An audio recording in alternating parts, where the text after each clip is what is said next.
It's going. So now that we're recording, let me introduce you to our presenter. Award-winning author and journalist and playwright Dave Lieber, the Watchdog columnist at the Dallas Morning News, is going to speak about Ross Perot based on his new book, Searching for Perot, My Journey to Discover Texas's Top Family. This is the first Perot biography in 25 years, and we're looking forward to hearing more about it. So with that, I'm going to turn it over to Dave Lieber. Hi, everybody. Happy Friday. You know, when I was a kid growing up in New York, I sang in the Metropolitan Opera Children's Chorus up until the age of about 13, and then puberty hit and I lost my voice. But the thing I liked best about the operas were the overtures. So this is like an opera, which I'm going to present to you, and then we'll do comments and stories at the end that you have for me. But let's just start off with the overture. Is everybody ready? Here we go. The overture for this opera. A few years back, at a ceremony outside the Perot Museum of Nature and Science, the 5 adult Perot children, Ross Jr., Nancy, Suzanne, Catherine, and Carolyn, they donated $50 million to the construction of the museum. And during the news conference, a sharp-eyed publicist noticed that Ross Jr. was holding back tears. And she went up to him and she said, "Ross, what's going on? Why are you so emotional?" And Ross Jr. said, "I just thought of my parents coming here 50 years ago. They drove into Dallas from Texarkana, didn't know anybody, and went to work. Dallas embraced them, and look how far they've come. It's an amazing community." I like that he gives credit to Dallas for welcoming his parents and fostering them. But I also have to say that Ross Perot Sr. and Margot are 2 amazing parents who were able to take $1,000 investment and turn it into what Forbes estimates as a $7.4 billion fortune. Okay, that's the overture. Now we go to Act 1. Everybody ready for Act 1? This is really a story of a man and his family that have created miracles. It only takes a couple of miracles to become a saint. Ross Perot Sr. had many more than a couple. The story begins in 1957. He and his wife Margot are in a 1957 Plymouth, and they're driving from Texarkana to Dallas, where he's starting his job at IBM. And every possession that they own is in that car. They start with nothing. But Ross has learned from his dad, you've got to negotiate everything. So they rent an apartment, and he negotiates that he'll get his rent lowered if he's the handyman, which is kind of cool, because if you lived in that apartment complex in 1957 and your toilet broke, Ross Perot Sr. would come and fix it. But they started off with just a bedroom for the 2 kids, Nancy and Ross Jr. And every day, Perot would come home from his job at IBM. He'd hug his kids, tell them he loved them. He'd kiss them goodnight, and he'd remind them of the family slogan, "Buddies to the end." One time, Ross Perot Jr. took me for a ride in his helicopter. I lived in his first master plan community, which I called Perotville. And I remember a few things from the ride. I remember that he didn't laugh at any of my jokes. He didn't think I was very funny. I was wisecracking. He showed me all the land that he owned at Alliance, 26,000 acres. And he showed me my house, because I lived in his first master plan community. And then he showed me a dock that he built at Lake Grapevine, which I think was probably the first thing Ross Jr. ever built. And then he said something I'll never forget. He said, "I watched the American dream unfold in my living room." I think that's a very poignant comment. I watched the American dream unfold in my living room. They started off with just 1 car. Margot had to drive Ross to work at IBM so she could have the car the rest of the day. I moved here in 93, and I moved into Parkland, which was Ross Perot Jr.'s first master plan community, because I was enchanted by the idea of living in Perotville in a Perot community. Now they've built 70 master plan communities. But I lived in this Parkland, and I had this fantasy that it would be like a Perot's campaign the year before, where you had to have straight, short hair and a tie and a white shirt. And I imagine there'd be pie charts and it'd be literally like a fantasy of Perot. But I was interested in the Perot because I voted for him in '92, and I began to cover the family, especially Junior's development, in the Star Telegram as a columnist some 28 years ago. So if Ross Sr. were here right now, he'd say, it's not about money, Dave. But I'd press him and I'd say, sir, I learned a lot about you, and I learned that you made money 5 different ways, which is really kind of amazing. He'd say, well, let me run through a short list and then I'll button it up. He'd say, I'll $1 million when EDS, Electronic Data Systems, his company that he founded, went public on the stock exchange. And Forbes called him the fastest, richest Texan ever. Then when he sold EDS to General Motors, that was a $2.5 billion sale. And then when he was bought out from General Motors, that was a $750 million payout. And then when he and his son started Perot Systems, they sold that to Dell for $3.9 billion. And the 5th way that the Perots made their money is by investing in Alliance, building that airport and running all the development around it. So 5 different ways to make what's now $7.4 billion. It's quite stunning. It's creative. But the thing is, the book that I wrote and the play that's opening February 11th about Perot, it's not about money. It's about love, about values, about passing generational values and philanthropy down from generation to generation. And that's really what I discovered, that this was a story about love. If you start off with Ross's parents, you can really see why he was who he was. Because his mother was such a giving, philanthropic person. She would feed the hobos when they jumped off the train. And one day a hobo said, ma'am, do you know why we all come to your house? And she said, no, I don't. And he said, well, because on the curb, there's this little sign that says, if you knock on the door, this lady will feed you.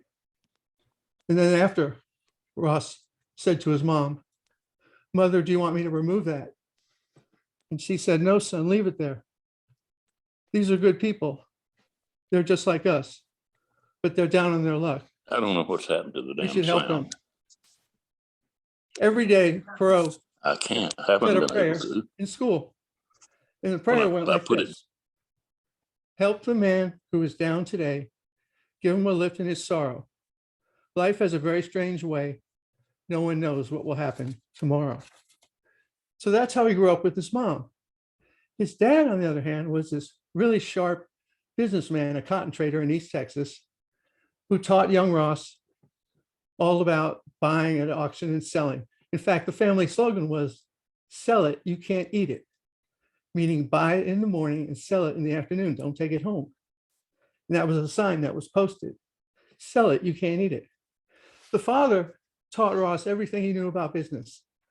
Besides negotiation, he taught him how to value people and how to respect people and how to be tough and how to be smart and how to be caring. And every day after school, whenever possible, Gabriel Perot would take his son Ross horseback riding, and they would talk about things that happened in the business world that day. And Ross would learn from his dad about Texas history and famous people. And that part really, that makes me jealous, because my father and I, we never had that kind of like relationship. I really wish I could have, where he taught me like that kind of closeness. Father and son were best friends. So Perot went to, well, actually in Texarkana, he was Perot. They called him Perot. So Perot goes to Texarkana Junior College, where he studies pre-law. And he's not really that interested in it, but he's elected student council, student body president. And he does two wonderful things. He creates a intramural sports program for junior college. And he convinces the trustees to buy land on the other side of town, because they can expand and build a better campus. And they listened to him. His dream, though, was to go to the Navy. Not because he had ever seen a ship, because he hadn't, or been on a plane, because he hadn't, or even seen an ocean, because he hadn't. But there was a guy in Texarkana who was in the Navy who he looked up to. So he got appointed finally by Senator Papio Daniel, took his first plane trip and became a cadet and did very well. In fact, he was appointed to be president. He was elected student body president again for his class. And he was appointed to be the head of the Code of Conduct Committee. So young Ross was writing the Code of Conduct for the Navy. Something happened that made him quit both jobs. Another cadet got in a lot of trouble, but it was swept under the rug. Ross was so upset by that he resigned as president and he resigned from the conduct committee. The head of the academy called him in and said, Ross, you're right. You're acting the way we want you to act. So we'll take care of that boy. You have to get back on there and finish that code of conduct. And he did. And that code of conduct is still in force in the Navy, some 70 years later. So Perot goes into the Navy. And oh, by the way, when President Eisenhower and Mamie come by the academy, Perot's picked to give him the tour. So Perot ends up on a ship, but the Korean War has ended. So instead, the ship goes around the world. And because Perot is such a straight arrow, they make him officer of the deck in ports. He doesn't necessarily go into town. He waits for the other guys to come out. One of my favorite quotes from him is, he called the Navy a godless organization. And he said, I do not enjoy the prospect of continuing to stand on the quarterdeck as officer of the deck in foreign ports, being subjected to drunken tales of moral emptiness, passing out penicillin pills, and seeing promiscuity on the part of married men. I constantly hear the Lord's name taken in vain at all levels. I love that. So Perot's in his last days on the ship, and he's running a lot of things. He's pushing a lot of buttons and levers. And there's a guest on board from IBM. And he says, who's that kid over there? And they explain that's Ross Perot, because in the Navy, he became Perot. And he says, well, I'd like to talk to him. So the man walks up to Perot and he says, young man, would you like an interview with IBM? I hear you're leaving the Navy. And Perot says, mister, I'm 26 years old and I've worked since I was 6. And you're the first person who has ever offered me a job. I always had to look for work. You bet I would like to have an interview with your company. And I don't even know what you do. And the man said, you don't know what IBM does? And Perot says, well, we have IBM typewriters on the ship. And the man says, no, Ross, I'm interested in you because the captain tells me you have a lot of knowledge about the gunfire controlled computers, and we are in the computer business. So Ross gets hired. And in 1957, he and Margot drive to Dallas and he starts his job. He turns out to be probably the greatest computer salesman in the history of the company. He says selling a computer back in 1957 was like selling umbrellas in a rainstorm because everybody wanted one. They just didn't know how to work it. Computers then were like the size of phone booths, and guess how much they cost? $1 million each. So he was such a good salesman because he worked really hard. He didn't fraternize with the other salesmen. He didn't have coffee with them in the morning. He didn't have long 3-martini lunches. He didn't have happy hour. He worked. And the legend is that by January of every year, he had reached his annual quota. He was making more money than his bosses were in commission. So they had to put a stop to that. And they changed the commission structure. So he was making less money. So he got very frustrated in the way he protested, very cute way, but he'd show up at work with a towel and a bathing suit and say, I don't have anything to do, so I guess I'll just go swimming. But not content to just stand still, he came up with some ideas. He went to IBM and he said, we should offer software and we should teach people how to run their computers because they're buying them, but they don't know. And IBM folks said, no, we really don't want to get into that. So he got very frustrated and he knew he had to have a change in his life, but he wasn't sure exactly what the change should be. And then he was in the barber shop in December of 1961, and he's reading the Reader's Digest. eBay is a wonderful thing. You can get this is, from that year. And he's reading an article about Henry David Thoreau, and it says, the mass of men lead lives of quiet desperation. The mass of men lead lives of quiet desperation. He decides he cannot afford that. So he decides to quit and start his own company. And a week later, he's in church and he pulls out the pledge envelope and he writes on the envelope, EDS, Electronic Data Systems. And that's how one of the greatest companies in the history of American corporations was born. He didn't really know what he wanted to be when he grew up because he hadn't invented it yet. EDS is a historic company, and I'm sure there's people on the phone right now that work for EDS because EDS people are everywhere, and they're collectively highly proud of their time at EDS. It was a historic company, but at first the company struggled. And it wasn't until they got a few jobs, and most notably for Frito-Lay, that things began to pick up. But he created this industry, the computer services industry, and he never had a computer himself. Although later he invested in Steve Jobs and Next Computer, he never had a computer. But something really lucky for him happened in EDS. In the mid-60s, they passed the Great Society bills of Medicare and Medicaid, and they gave those computer needs to the states, and the states couldn't handle it. So EDS began to fight for contracts across the country for Medicare and Medicaid, and they began to get them. Mort Meyerson, who was president of EDS, said, Ross is a Boy Scout who knows how to street fight. This was a new industry, and it was really hard to explain to people, what they did. But he had a little trick up his sleeve. He once said, I billed Frito-Lay $5,128 a month for data processing. I used odd numbers like 5128 in those days to make it look like I knew exactly what I was doing and had figured everything down to the last penny.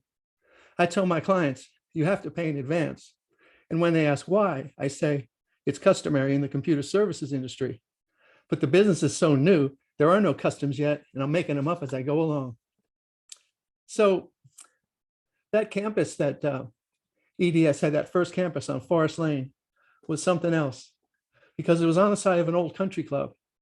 And Ross decided to keep most of the amenities there for his employees. This is back in the early 60s before companies really cared about that kind of stuff. But I made a list of what was on that campus. There was a 18-hole golf course that he cut back to 9, but there was a superintendent of that golf course. There was a clubhouse. There was a pool. There was tennis courts, picnic area, fishing pond, jogging trails, softball fields, and a playground. And of course, there was that legendary Perot dress code at EDS too. Women couldn't wear pantsuits, they had to wear dresses, and men had to wear white shirts, short hair, ties, no facial hair. All right, that's the end of Act 1. Now we'll go to Act 2. So my favorite story about Ross Perot is one that I didn't know until I started researching this, and that's the story about how he basically went after General Motors, how he tried to improve that dinosaur company and bring it into the 21st century. He sold reluctantly EDS to General Motors because the head of General Motors, the CEO, Roger Smith, said, I want to computerize the entire car industry from design to sale and repair. And EDS is the one that can do it. So Perot sells EDS to GM. And GM is like the largest company in the world at this point. The IT department at GM is not expecting the clean-cut boys from Dallas to come up there, and they don't welcome them. I mean, car tires are slashed in the parking lot. One time, Morton Meyerson tried to get a ride from the airport to Detroit, the plant there, and then no one would come to get him. He called GM, and they said they didn't have any cars available. I mean, there was a lot of tension because the IT boys didn't know that they were coming from Dallas. But at that same time, Roger Smith closed 11 plants and moved 30,000 jobs to Mexico. And for Ross, that must have been when he came up with the idea about that giant sucking sound, taking jobs away. But there was a culture clash of the worst kind. And Perot decided that he didn't like the way GM was run. He was on the board of directors, and he was the largest stockholder. But he hated the fact that every 3 months, they would deliver a new car to him. He didn't want a car specially made for the board to drive around in. So he would put on a baseball hat, drive over to a GM dealership on a Saturday, shop for a car, buy his own. Then he'd take it in for repairs, and he'd learn. He didn't like the fact that the executives in Detroit were at a 14th floor executive dining room. He thought that was crap, because in his cafeteria at EDS, he met all the employees, he knew their names, he knew what they did, he knew their families. And he said that the way the separation of power in the General Motors between labor and management was horrendous. He hated the fact that it took 5 years to design a new car. He said, we won World War II and IV. He hated the fact that at GM, it was ready, aim, aim, without firing, where at EDS, it was ready, aim, fire. He said that if there was a rat problem or snake problem at GM, they'd form a committee and talk about it for a year. He said at EDS, they'd kill the snake. He went public with his criticisms about GM, and he went to the papers. He went to the Business Week. He went to the Wall Street Journal. He went to Forbes. He laid it out. He explained. And General Motors couldn't handle it. They couldn't handle the internal criticism. So they decided to give him $750 million in 1986 dollars, which is an incredible amount of money. It must have been the highest golden parachute of all time, just to go away, to buy him out. And he thought that they would never cash the check. He gave them 3 weeks to change their mind, but they didn't. And so he took 750 million and off he went. He couldn't work at EDS. He couldn't work at GM. So they gave him a telescope as a present. He could watch his old office from across the street where he put a new office in. I like this story because we live in a world today where I read the other day that a CEO was making 1,400 times the amount of his typical employees. And for Ross Perot to attack that corporate hierarchy, well, he was right. There was too much of a separation. You know, another story that everybody remembers, unlike the GM story, which most people don't remember, was Iran. And that's a good part of the play. You know, and my book. I'm really excited about people learning about that for the first time who've never heard the story, but I know most of you probably know it. But you know, he was assigned, his company was doing Social Security for all the Iranians. And there was a revolution and the Shah fled and the Ayatollah flew in. And two of the top guys at EDS who were still in the country were imprisoned. And Ross couldn't believe it. He couldn't get him out. He called the White House. He called the State Department. He called the Pentagon. Everybody was too busy with Ayatollah. They didn't have time to help him. So he formed a corporate commando squad of 10 ex-military guys who worked at EDS. They had kids that were married. And he said, I want you guys, if you will, to go into there and extract those guys. And he hired this retired special forces leader named Bull Simons to lead the pack. And it's an amazing story. Most amazing of all is Perot couldn't help himself. He went to Iran. He actually got on a plane, used his passport. They didn't recognize him. He walked into the prison to see the guys, to tell them that everything was going to be all right. One of the guys had a full beard.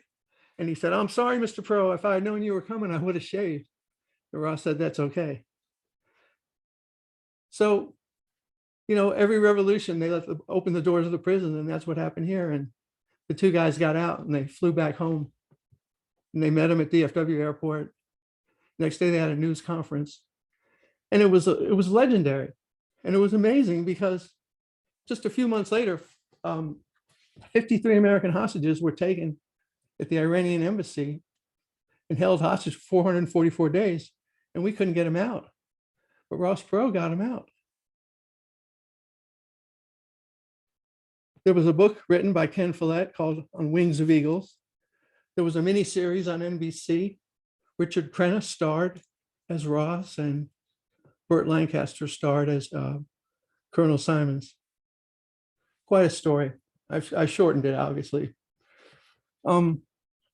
Then he got appointed to run the war on drugs in Texas. And that's one war that Ross Perot Sr. lost because nobody can win that war. But he learned how Texas legislature works, and that really helped him when, right after that, another governor of Texas appointed him to reform the public school system. And he did a great job. He and Tom Luce, his lawyer, worked it really well. They spent money on lobbyists and told him to go shoo, don't be involved. And during a special session, they got a 2,000-page bill passed, which is really big by modern standards. And some of the things in that bill were no pass, no play, which you remember that. If your kid failed a class, he or she had to sit out 6 weeks of extracurricular. He added a teacher test, which teachers absolutely hated. He added a high school senior graduation test, and he added pre-K. Pre-K. He went around the state, though, blasting the system. He was harsh. He would tell parents, he'd say, you know, Texas has a first-rate education on the drill team, the band, and the football team. but he says the football coaches get most of the money, and that's wrong. He says, on Friday nights, do you want adult entertainment or do you want your kids to learn? He said, a losing coach is either going to get fired or be made a principal. Our children are going to have to grow up and go to work, and they don't know anything. They may have a heck of a time on Friday night in high school, but for the rest of their lives, they're derelicts. And then he said something with great foresight. He said, we look smart because God put so much wealth under the ground, but our children are going to grow up in a world of rapid change, and the average person will change careers 5 times. For that, he or she needs a fully developed intellect. So his effect on Texas public education back in the mid-'80s was greater than anybody's since then. He doesn't get credit for that, but his whole goal was to steer away from sports to academics. And that's also helpful in the Museum of Nature and Science. So I hope there's some veterans in the audience and spouses of veterans and sons and daughters of veterans, because you can't talk about the life of this miracle man without all the great work he did for vets. He was known as the godfather of the Vietnam War. He took care of POWs and worried about MIAs. And in one really great PR thing, he hired a plane to fly to Hanoi. He filled it with the spouses of the POWs, medical supplies, reporters, and food. And he expected to land in enemy territory. And when they wouldn't let him, the plane flying all over the world, people called it a PR disaster, but it was hardly that, because everybody was talking about the POWs for the first time in a long time. And when the POWs got released, he threw them a parade in San Francisco. He threw them a banquet. And for the rest of his life, he donated to what was called Gulf War Syndrome and PTSD, mostly through UT Southwestern, but through other medical facilities too. We could spend a whole hour talking about his great work on behalf of veterans, but there's a lot more in my book. And going from the sad, sad story of Vietnam to something a little happier, one of the things that delighted me that I learned while I was researching his life was that Ross Perot Sr. was a world-class practical joker. And I didn't know that, but just a few of his jokes, I'll tell you. One of them was he found a topiary that was carved to resemble a naked woman. So he ordered 6 of them. And I guess in the middle of the night, he put each one on the lawn of a famous big-time Dallas high society lady. So when these women woke up on their lawn, they found this naked bush, basically. Half of the women were like thrilled that Perot had, played a prank on them. The other half said, get that out of here. I have a picture of that in my book. It's kind of funny. He was not above playing jokes on his own family when his daughter Suzanne and her husband Patrick were moving back to Dallas. Ross said, I'll get you all a house. So when they drove up to the house, it was a rundown, beat up deer lease. And it had an outhouse next to it with a sign that said, welcome home. So Patrick, the son-in-law, he decided he was going to get Ross back. And, that's a risky thing. But 3 days before Christmas, he saw an ad in the Dallas Morning News that said, camel for sale. And he bought it. And he said, deliver it to this address on Christmas Day. And when that camel arrived at the Perot house, Perot was so thrilled. He loved it. Patrick said, every wise man needs a camel. And Ross said, can I keep him for a few days just to show my friends? And Patrick said, you can keep him forever, Dad, because he's yours. So Teddy the camel lived at the Perot house in Dallas for a while. And then he moved out to the Circle T Ranch on 114. And when people drove by, they always saw this camel. They never really knew the story. But when Teddy died, he got an obituary in the newspaper. Another practical joke, when the New York bond lawyers came down to Dallas to set up the EDS going public, Ross said, I'm going to take you all to my exclusive lunch club. And he took them across the street to his favorite greasy barbecue joint, where the head of the barbecue joint was in on the trick. And he goes, boys, what'll it be? Today I'm making my special is a fried armadillo. And he handed them all these plates that they thought was armadillo. They're picking at the plates and they're not eating them because they don't want it. But Perot's laughing his butt off and finally tells them, hey guys, it's beef. I'm just messing with you. So when Perot went to New York, they paid him back. They said they were taking him to a restaurant for lunch so exclusive it wasn't even listed. It was called the Umbrella Club. And when they went down to the parking garage, there was a New York hot dog stand with an umbrella, and there was a picnic table. And that's how Ross Perot had hot dogs for lunch in New York. His son, Junior, he said, if my dad plays a trick on you, that means he loves you. But don't try for a moment to get him back, because he'll do anything. He'll spend as much as it takes or more, and has more time to plan it than you do. So just don't even try to do it. You know, we've been talking here for half an hour and we haven't once yet mentioned that he ran for president, not once, but twice. And that's because when I look at his life in the scheme of things, it's not really the most important thing he did. Anybody can run for president, but all the things he accomplished, hardly anybody could do.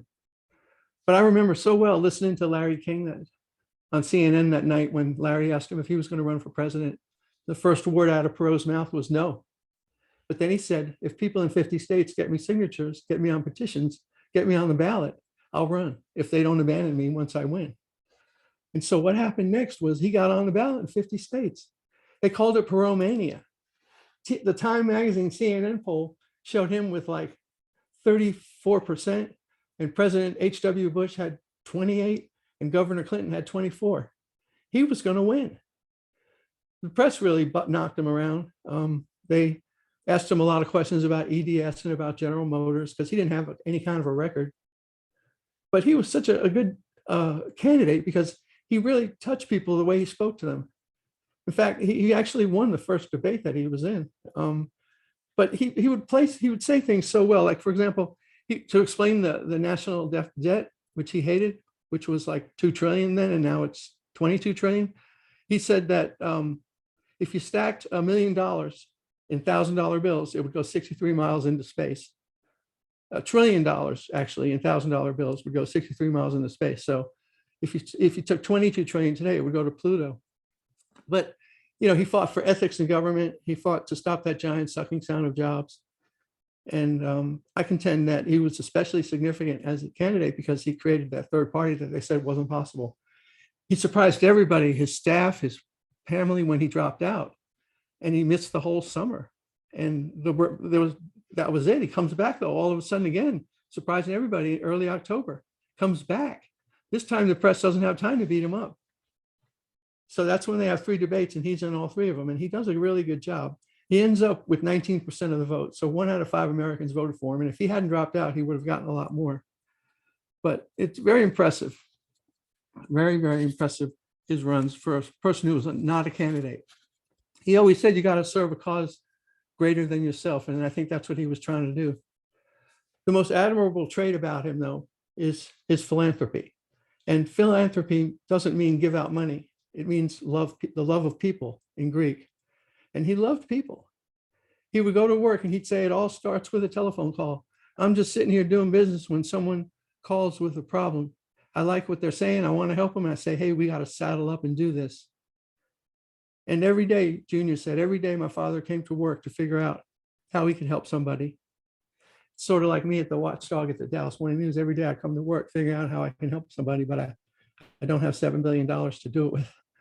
How much money he gave outside of the Ross Perot and Margot Perot Foundation is unknown, because he helped thousands of people who had medical emergencies or had deaths in their family, stories that touched him.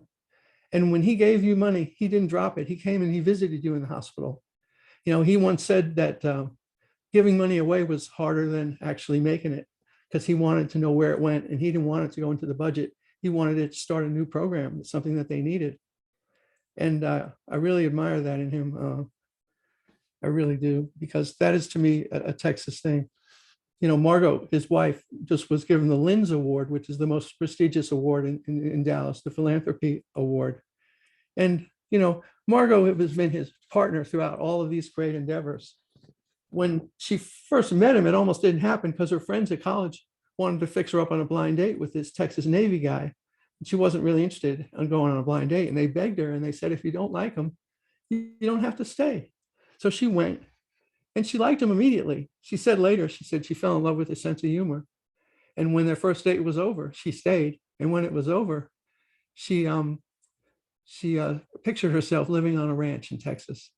She went back to the college and her girlfriends asked her how it went. And she said, he was great. He was clean. And they all laughed. And she said, no, I mean clean cut, because he was polished Navy guy, shoes, you know, the Navy uniform. He looked really, really clean cut. I haven't had a chance really to talk about Ross Perot Jr. A mega developer is too small a term. I've watched his company grow in 28 years that I've lived here. And, he's one of the biggest in the world. There's not only an Alliance, Texas, there's an Alliance, Florida, there's an Alliance, California, and they have stuff in Europe. They just announced a warehouse deal last week, selling, I think, 400 warehouses around the world for $5 billion. I mean, every week it's something else. He built American Airlines Center. They're building their first skyscraper in Dallas now. And, Fort Worth is the 12th largest city in America now. And it's all because of Perot Jr. and Hillwood and Perot Sr., who helped get it started in the beginning. Because all those factories and offices that are there, all the jobs, all the tax money that comes in, it's absolutely stunning. You can live in a Perot development as I did. You can work in one, you can play in one, and you can shop in one. It's all inclusive. When Ross Sr. would say something that he think would be obvious, he'd say, "Don't you see? Don't you see?" And I'm gonna say something that I think is kind of obvious. I think Ross Perot is Mr. Dallas. He's the definitive Dallas personality. Don't you see? When he passed away in July of 2019, I thought of his quote where he once said, "Texas born, I'm Texas bred. When I die, I'll be Texas dead."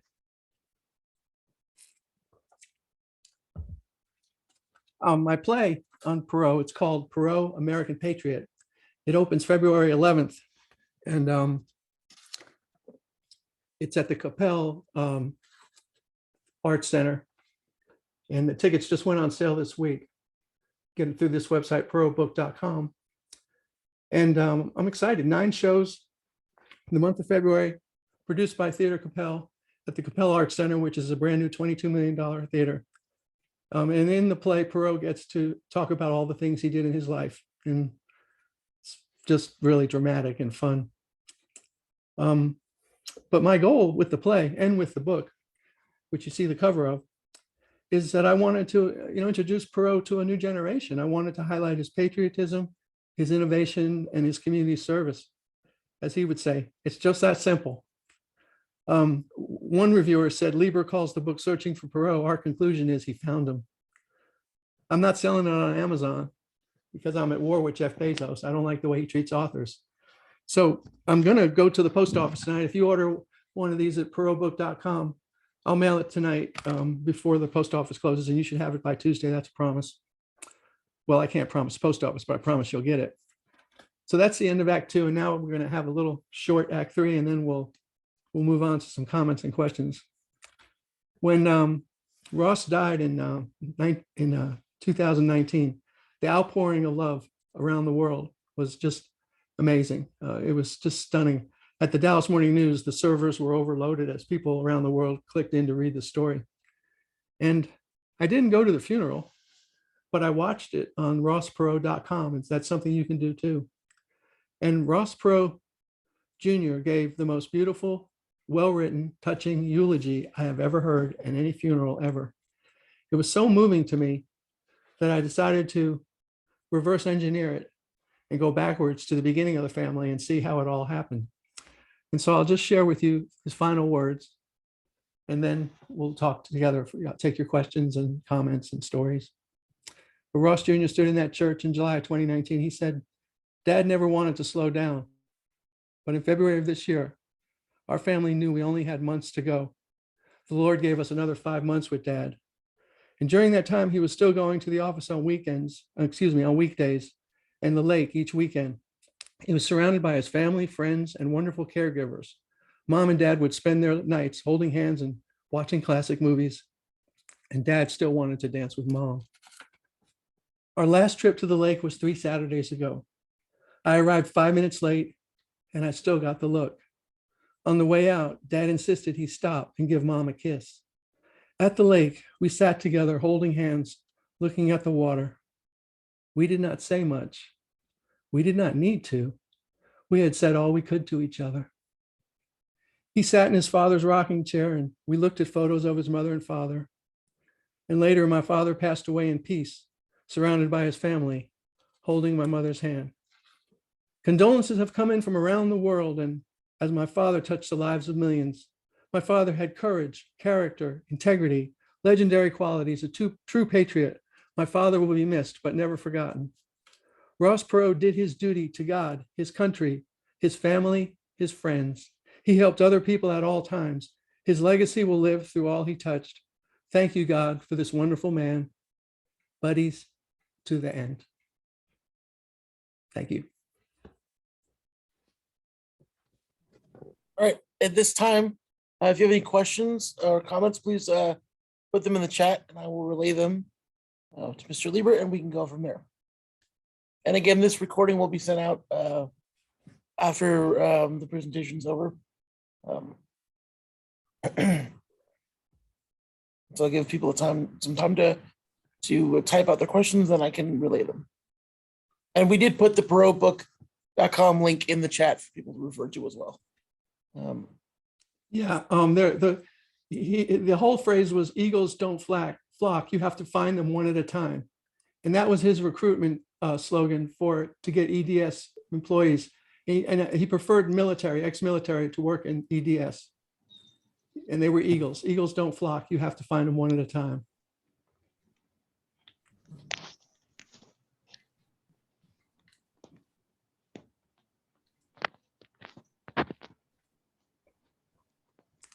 It's not a one-man, the play is not a one-man play. There's actually 3 characters in it. And there's a lot of conversation back and forth. Eamon Carter, the play I wrote about Mr. Fort Worth. So now you could say that I have the Dallas Fort Worth covered. This was a one-man play. Performed 36 times in 6 Texan cities. And I think the reception to the Perot play, Perot American Patriot, will be just as powerful as that one has, because Texans love our heroes. Was Ross Perot on good terms after the debate, Al Gore and after Larry King? Great question. I can't see how they were, because if you watch that debate between Gore and Perot, which I think happened in around 94, 95, as I did, I watched it from the YMCA inside Perotville in Surreal. Perot said that he said, stop interrupting me like a dozen times. I think I counted.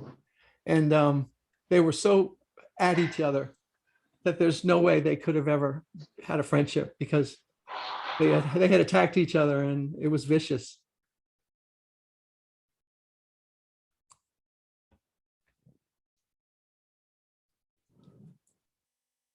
Okay.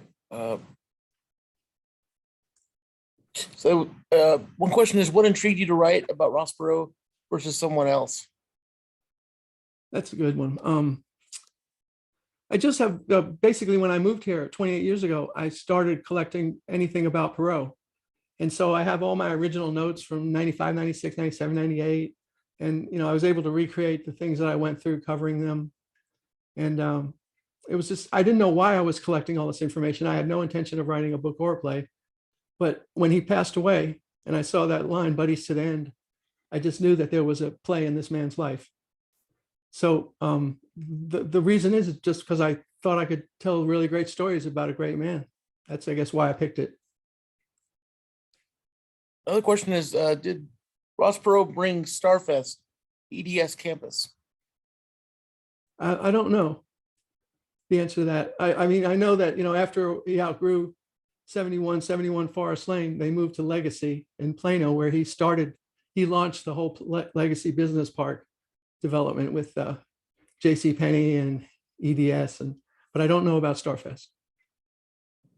And can you talk about Perot Systems? Do you have any information on that company? Yeah. So I don't think there's greater love for a closed company than there is for EDS. The tens of thousands of people that work there, it shaped their lives, and they still carry an emotional love for it. And you can see it on their Facebook page, how much they love that company and how much they love the people and how much they loved what they learned. And for most all of them, how much they love Perot. So that company has kind of a magic halo hanging over it that other companies could only dream of having, because they were so creative and so hard charging and hard driven and such winners. Can you talk about your relationship as it evolved with the Perot family and sort of your interactions with them, and over the years? Yeah, my interactions were always with Ross Perot Jr. and the Hillwood, his company, Hillwood people, as I covered them in the newspaper. And I was in the room with Senior, a few times, taking notes, watching him, but I never sat down and actually interviewed him. So I just approached this like a journalist, and fortunately it was very easy because Ross Sr. has written 3 autobiographies, and I was 99.9% of the play are the original lines that Ross Sr. said. I didn't even have to write his lines because he wrote them for me. There was one line about the American dream that I had to write, but the rest of it was all him because he left such a track record of stories and quotes and comments and opinions. Could you talk about the company that he started after EDS? He had Perot Systems, started it in around 1988, I believe, and he put his son eventually in charge. Ross Jr. was in charge, and it was meant to compete with EDS, which was EDS itself was ended up being sold to different companies, Hewlett Packard and other companies. So that's what I know about that. And then someone wanted to know, does the play contain any Ross Perotisms? Like when there's a problem, you must whip it. Yeah. The line about the ready, aim, fire, ready, aim, that one, and the snake, killing the snake, both of those are in the play. In the book, I ended the book with a lot of his famous quotes because I like them so much, very witty. I'll show you a couple of things here. This is from the campaign in 1992. This was Perot mask for Halloween. Doesn't really look like him, does it? No. But I've had it for a long time. I don't put it on, and I don't try and do his voice because I couldn't. And there's so much. This is a pen set that was supposed to be him, but couldn't have his name on it because there was no copyright for it. So they said just political squiggle wiggle, and politics has never been so much fun. But nowhere does it say this is Ross Perot. It's just it's just him. So we have a comment also from a registrant that says, as an HP sales rep, I called on EDS on Forest Lane. Male or female, we were expected to wear the EDS uniform. As with employees, males were preferred. Yeah. Okay. So I didn't know that visitors like who were trying to sell had to wear the same kind of dress code thing. That's interesting. Yeah, that's pretty interesting. The reason why there was a dress code because he said, I don't want my employees showing up at the bank to work on their computers with long hair and blue jeans. He said, I want them to look like they fit in. So that was why he was so strict about the dress code for about 15, 20 years before they finally got rid of it, I think in the late 70s. And then someone wants to know what's next on your radar. What are other upcoming projects that you have? Well, thanks for asking. I mean, I write 2 columns a week for the morning news, Friday and Sunday, the Watchdog. So that's my main job. And I think right now I'm just going to enjoy this ride with the Perot play. I speak at clubs. Last night I spoke to the Thursday book review club at the University Park Library. And so I'm visiting clubs. If you know of any clubs that need a speaker, I'd love to come. And I'll be working on what I call the Perot Project for the foreseeable future, getting the word out. I've been in touch with the Perot theater people in Texarkana to ask them if they consider putting it on. And I haven't heard back, but just that kind of stuff. Been working on moving it around the state. I think people all across Texas would enjoy the play, and I think maybe even possibly across the US. Right. See if we have any more questions here.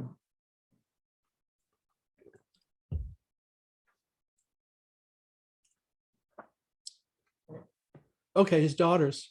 Yes. Good question. So Nancy owns Interrobang Books, which is without a doubt the most popular bookstore in Dallas. And she owns it with other people. And when the tornado hit, the store was absolutely destroyed completely. There's a picture of it in my book. And she asked herself, what would my dad do? And she knew that she heard his answer, which was essentially, I'm going to rebuild someplace else, and I'm going to keep my employees paid so they stick with me. I'll be loyal to them so they'll be loyal to me. And so that's what happened. Interrobang Books moved to a great location. It's back in business. Everybody's happy. And the lesson I'd said of the play, and the book, which is values being passed down from generation to generation to generation, that's what it is. It's those values that get passed down. And even though he was gone, she still knew that she would handle it the way he would. And I just think that's really cool, especially because an independent bookstore in today's world is something to be cherished, Now, the other daughters, they have their own lives. And, one of them or a couple of them, run the family foundation. And they're busy too with their philanthropy and with their interests. But they also have private lives compared to Ross Jr., who's, constantly in the news. I mean, he gave a helicopter to the city of Dallas a month ago. It was like one of the top stories in town. He flew the helicopter, if you recall, in to City Hall where it landed, and then got out and presented it to the city. I mean, it doesn't get any more dramatic than that, especially since Ross Jr. was, as most of you probably know, at one time the world record holder flying a helicopter around the world in under 29 days. There are no plans to stream the play right now. We haven't opened yet. We'll open February 11th for those 9 shows. CapelArtsCenter.org or perotbook.com. But I don't know about streaming or recording or any of that. It's still too early. But I know there's people all over the country that want to see it because they're buying my books. They're EDS employees usually, and they're living all over the country. And there's the interest in Ross Perot hasn't diminished at all over time.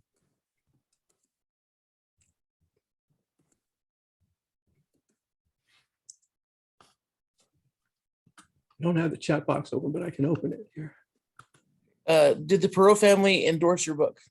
No, they didn't. I think they've probably read it by now. Last night, the CFO of Hillwood bought a copy, so I'm sure he's read it already. But this was what you call unauthorized. It was a pandemic book written when I was locked away. But I hope they'd be pleased with it because, I get to tell some of the classic Perot stories in a way that he told them. Will the Dallas Library have a copy of the book? Brandon?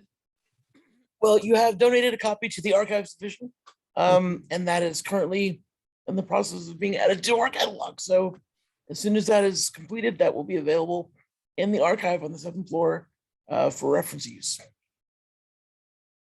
Okay, reference only, huh? It means you got to take it under your shirt to get it out the door. Okay, so remember, if you order it tonight, I'm going to take it to the post office tonight, perotbook.com. There's no reason why you can't have a copy of it. It's got 60 pictures, 192 pages.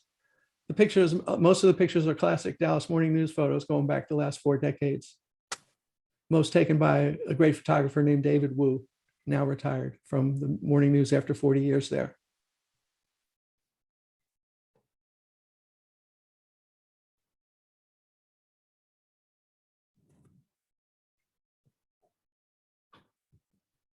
Okay. Any more questions?